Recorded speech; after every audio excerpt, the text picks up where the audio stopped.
Shirley classes ഹിന്ദിയിലേക്ക് സ്വാഗതം. ഇന്ന് +2 Hindi class തുടങ്ങാം. നമ്മൾ ഫസ്റ്റ് യൂണിറ്റ് പഠിച്ചു കഴിഞ്ഞിരുന്നു.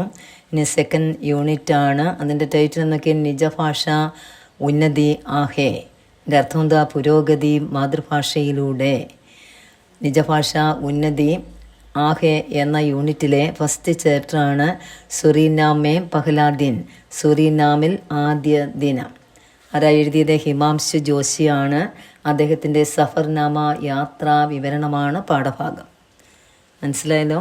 അടുത്ത കവിയെക്കുറിച്ചൊന്ന് നോക്കിയേ. നമ്മുടെ ഹിമാംശു ജോഷി, അദ്ദേഹം എന്ന് പറയാം ഹിന്ദിയിലെ മുൻനിര കഥാകൃത്തും അതിനോടൊപ്പം തന്നെ പത്രപ്രവർത്തകനും ആയിരുന്നു. 1935 ഉത്തരാഖണ്ഡിലാണ് അദ്ദേഹം ജനിച്ചത്.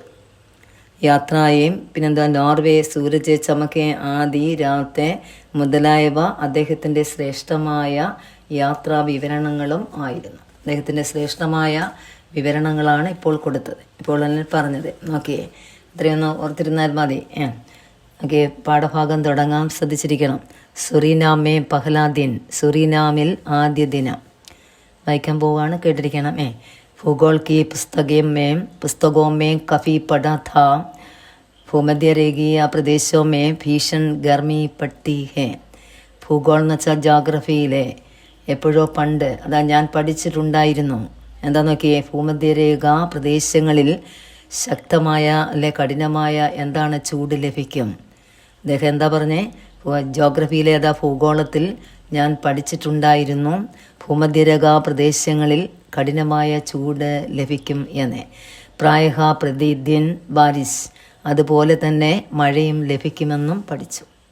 ഇസ്ലിയെ അതുകൊണ്ട് സംസാർ മേ സബ്സെ അധിക ഘനെ വൻ ഇസി ക്ഷേത്രമേം പായേ ജാത്തെ ഹൈ.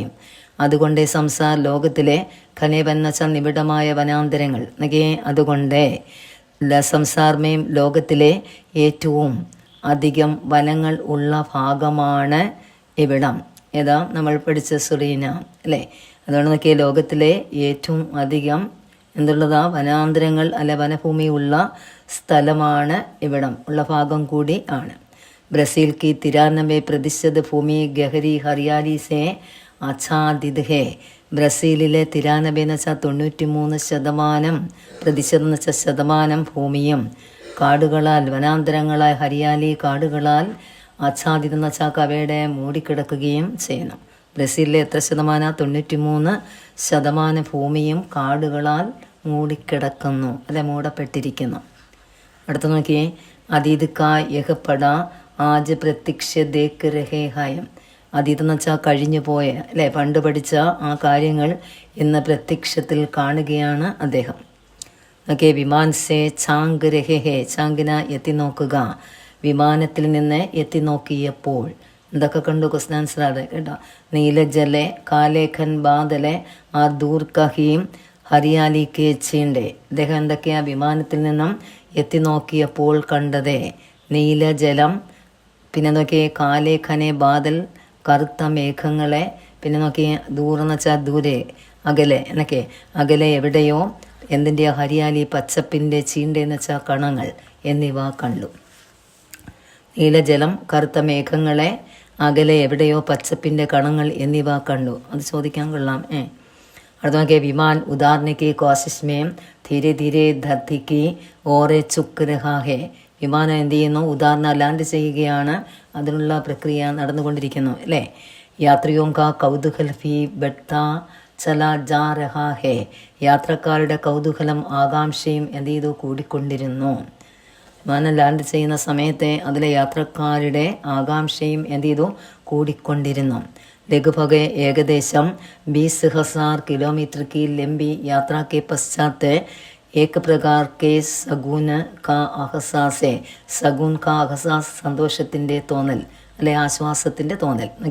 ലഘുഭഗ ഏകദേശം 20,000 20,000. ഇനി നോക്കിയേ, ഏകദേശം 20,000 കിലോമീറ്റർ ലംബി യാത്ര, നീണ്ട ഒരു യാത്രയ്ക്ക് ശേഷം എത്രായിരം കിലോമീറ്ററായി? 20,000 കിലോമീറ്റർ ദൈർഘ്യമാർജിച്ച ഒരു യാത്രയ്ക്ക് ശേഷം ഒരു തരം എന്താണ്? ആശ്വാസത്തിൻ്റെ അനുഭവം അല്ലെ, സന്തോഷത്തിൻ്റെ തോന്നൽ അവരിൽ ഉണ്ടാകുകയും ചെയ്തു യാത്രക്കാരിൽ. അടുത്ത നോക്കിയേ, ജിസ് ഹിന്ദി അവിടെ സൈഡിലായിട്ട് ഒരു ചെറിയ പാരഗ്രാഫ് പോലെ 2-3 ചെറിയ പാരഗ്രാഫ് കൊടുത്തിട്ടുണ്ട്. അത് ഭാഷകളെ പരിചയപ്പെടുത്തിയാണ് കവി തന്നിരിക്കുന്നത്. അതൊന്ന് വായിച്ച് വെച്ചിരിക്കണം, എന്നറിഞ്ഞിരിക്കണം കേട്ടോ. ഏതൊക്കെയാണെന്നൊക്കെ വായിച്ച് നോക്കാം. ഓക്കെ. ഹിന്ദി ഭാഷാക്ക് സത്രഹ് ബോലിയാ ഹേ. ഹിന്ദി ഭാഷയിൽ എത്ര ബോലികളുള്ള? 17. സത്രഹ് എന്ന് വെച്ചാൽ 17. ഭോജപുരി और അവധി ഉന്മേൻ സെ 2 പ്രമുഖ ബോലിയാ ഹേ. ഈ 17 ബോലികളിലെ ഏറ്റവും പ്രമുഖമാർച്ച 2 എണ്ണമാണ് ഭോജപുരിയും അവധിയും. അടുത്ത പാരഗ്രാഫ് നോക്കിയേ. ഹനുമാൻ ചാലീസെ. അത് ടെക്സ്റ്റിൻ്റെ പേരാണ് ഹനുമാൻ ചാലീസെ. രാമചരിതമാനസെ തുളസീദാസ് എഴുതിയതാണ്. ആ ടെക്സ്റ്റുകളെ പരിചയപ്പെടുത്തി തരികയാണ് ചെയ്യുന്നത്. हनुमान चालीसे हनुमान को श्री राम के एक आदर्श भक्ति के रूप में चित्रित अवधी भाषा में लिखित 40 चौपाइयों की रचना हो. इसके रचयिता തുളസീദാസ് है. ഹനുമാൻ ചാലീസെ ഹനുമാൻ അറിയില്ലേ? ഹനുമാൻ ശ്രീരാമൻ്റെ ഏറ്റവും വലിയ ഭക്തനായിരുന്നു. അത് ഏക ആദർശ ഭക്തൻ്റെ രൂപത്തിൽ ഹനുമാനെ ശ്രീരാമൻ്റെ ഒരു ആദർശ ഭക്തൻ്റെ രൂപത്തിൽ ചിത്രീകരിച്ച് അവധി ഭാഷയിൽ എഴുതിയ 40 ചോപ്പായ 40ഓളം ഭാഗങ്ങൾ ഉള്ള രചനയാണ് ഏതാ ഹനുമാൻ ചാലീസ്. അത് എഴുതിയത് നമ്മുടെ തുളസീദാസാണ്. അതിനോടൊപ്പം തന്നെ രാമചരിതമാനസം എഴുതിയത് തുളസീദാസാണ്. ഓക്കെ. തുളസീദാസ് ദ്വാര മുഖാന്തരം അവധി ഭാഷാമേ ലിഖിത രാമകഥാ പർ ആധാരിത മഹാകാവ്യ ഹേ രാമചരിതമാനസ്. തുളസീദാസ് മുഖാന്തരം അവധി ഭാഷയിൽ എഴുതപ്പെട്ട രാമകഥയുടെ അടിസ്ഥാനത്തിലെ മഹാകാവ്യമാണ് ഏത്? രാമചരിത മാനസ്. ഈ 2 ഗ്രന്ഥങ്ങളും ഒന്ന് വായിച്ചു വെച്ചിരിക്കുക കേട്ടോ. ഇനി അടുത്ത് നോക്കിയേ, ആ പാസേജിൽ നോക്കിയേ. जिसे हिंदी भोजपुरी अवधि के रूप में हनुमान चालीसे तथा रामचरितमानस आदि धर्म ग्रंथों के माध्यम से भारत से जाति समय वे ले गए थे. സുറീനാമിലേക്ക് ഭാരതീയരായ ജനങ്ങളെ ചെന്നപ്പോൾ പോയപ്പോൾ അവരുടെ കൂടെ ഈ മഹത് ഗ്രന്ഥങ്ങളും കൊണ്ടുപോയിരുന്നു. അതാണ് ഭോജപുരി അവധി ഭാഷയിൽ എഴുതിയ ഹനുമാൻ ചാലീസെ തഥാ രാമചരിതമാനസെ മുതലായ ധർമ്മഗ്രന്ഥങ്ങൾ, മതഗ്രന്ഥങ്ങൾ അല്ലേ. അത് അവർ ഇന്ത്യയിൽ നിന്ന് പോയപ്പോൾ പോകുമ്പോൾ എന്ത് ചെയ്തു? അവർ തങ്ങളോടൊപ്പം തങ്ങളുടെ കൂടെ കൊണ്ടുപോവുകയും ചെയ്തിരുന്നു. ഇന്ത്യയിൽ നിന്ന് അവർ പോയപ്പോൾ അവരുടെ കൂടെ അതും അവരെ കൊണ്ടുപോവുകയും ചെയ്തിരുന്നു. ഓക്കെ. अपने साथ എന്ന് വെച്ചാൽ അവരുടെ കൂടെ തന്നെ സ്വന്തം കൂടെ. और जिसे उन्होंने तूफान के बीच से दिए की तरह जलाया रखा. ഈ ടെക്സ്റ്റുകൾ, ഈ 2 പുസ്തകങ്ങൾ ഏതാ? ഹനുമാൻ ചാലീസെ, രാമചരിതമാനസ് എന്നിവ. ഉന്നോനെ തൂഫാൻ കെ ദിയെ. തൂഫാൻ കൊടുങ്കാറ്റ്, ദിയ എന്ന് വെച്ചാൽ ദീപം. കൊടുങ്കാറ്റിൻ്റെ ഇടയിൽ നടുവിലെ കെടാത്ത ദീപം പോലെ അവർ ആ ഗ്രന്ഥങ്ങളെ കാത്തു സൂക്ഷിക്കുകയും ചെയ്തു. കൊടുങ്കാറ്റിൻ്റെ നടുവിലെ കെടാത്ത ദീപം പോലെയാണ് ആ മഹത് ഗ്രന്ഥങ്ങളെ അവർ എന്ത് ചെയ്ത് കാത്തു സൂക്ഷിക്കുകയും ചെയ്തത്. ആജ് 130 साल बाद वह एक नए रूप में साकार होकर उपस्थित हो रहा है. ആജ് എന്ന് വെച്ചാൽ ഇന്ന് 130 130 എന്ന് വെച്ചാൽ 130 വർഷങ്ങൾക്ക് ശേഷം ഒരു പുതിയ നയരൂപം എന്ന് വെച്ചാൽ പുതിയ രൂപത്തിൽ മാത്രമല്ല ഭാവത്തിലും അല്ലേ.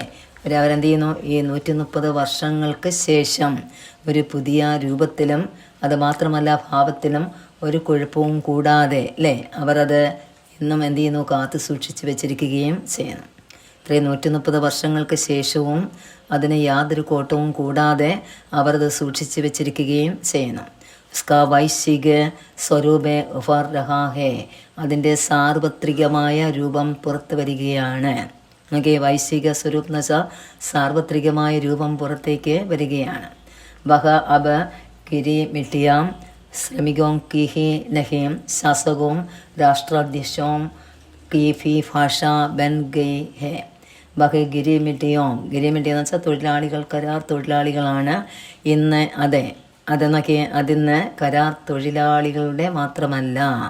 അത് ശ്രമിക്കോം കോഹി നഹി എന്ന് വെച്ചാൽ ഒരു ജോലിക്കാരുടെ മാത്രമല്ല, ശാസകവും ഭരണകർത്താക്കളുടെയും രാഷ്ട്ര അധ്യക്ഷവും രാഷ്ട്രതന്ത്രജ്ഞന്മാരുടെയും രാഷ്ട്ര അധ്യക്ഷന്മാരുടെയും ഭാഷയായി മാറുകയും ചെയ്തിരിക്കുന്നു. എന്നാൽ വേറെ കരാർ തൊഴിലാളികളുടെ മാത്രമല്ല, പിന്നെ ഭരണകർത്താക്കളുടെയും രാഷ്ട്രീയ അധ്യക്ഷന്മാരുടെയും ഭാഷയായി അത് തീർന്നിരിക്കുന്നു, മാറിയിരിക്കുന്നു. നോക്കിയേ. जो संसार के 120 देशों में किसका न किसी रूप में अपनी उपस्थिति का अहसास जता रही है जो സംസാർ കെ 120 എന്ന് വെച്ചാൽ 120 ലോകത്തിലെ 120 ദേശങ്ങൾ രാജ്യങ്ങളിൽ കിസി ഒരു തരത്തിൽ അല്ലെങ്കിൽ മറ്റൊരു തരത്തിൽ അല്ലേ അപ്പനി ഉപസ്ഥിതി കാഹസാസെ ജതാ രഹി ഹെ ഒരു തരത്തിൽ അല്ലെങ്കിൽ മറ്റൊരു തരത്തിൽ എന്ത് ചെയ്യുന്നു സ്വന്തം സാന്നിധ്യം അറിയിക്കുകയും ചെയ്യുന്നു. കണ്ടോ എന്താ പറഞ്ഞേ, ലോകത്തിലെ 120 രാജ്യങ്ങളിൽ ഒരു തരത്തിൽ അല്ലെങ്കിൽ മറ്റൊരു തരത്തിൽ സ്വന്തം സാന്നിധ്യം അറിയിക്കുന്നു. അവിടെ വരെ നിൽക്കട്ടെ, നമുക്ക് അടുത്ത ക്ലാസ്സിലെ ബാക്കി എടുത്ത് തരാം. ഇത്രയും നല്ല രീതിയിൽ വായിച്ച് പഠിച്ച് വെക്കുക കേട്ടോ. അടുത്ത ക്ലാസ്സിൽ നമുക്ക് അടുത്ത പാർട്ടുമായിട്ട് കാണാം. ഇന്ന് വീഡിയോ ഇഷ്ടപ്പെട്ടെങ്കിൽ ഒന്ന് സബ്സ്ക്രൈബ് ചെയ്യണം, പുതിയതായി കാണുന്നവരില്ല. എന്നിട്ട് ഷെയർ ചെയ്യണം, മറ്റു കുഞ്ഞുങ്ങൾ കൂടെ ഷെയർ ചെയ്ത് കൊടുക്കുക, ഒന്ന് സപ്പോർട്ട് ചെയ്യുക, ഒന്ന് ലൈക്ക് ചെയ്യുക. ഓക്കെ, അടുത്ത ക്ലാസ്സിൽ കാണാം.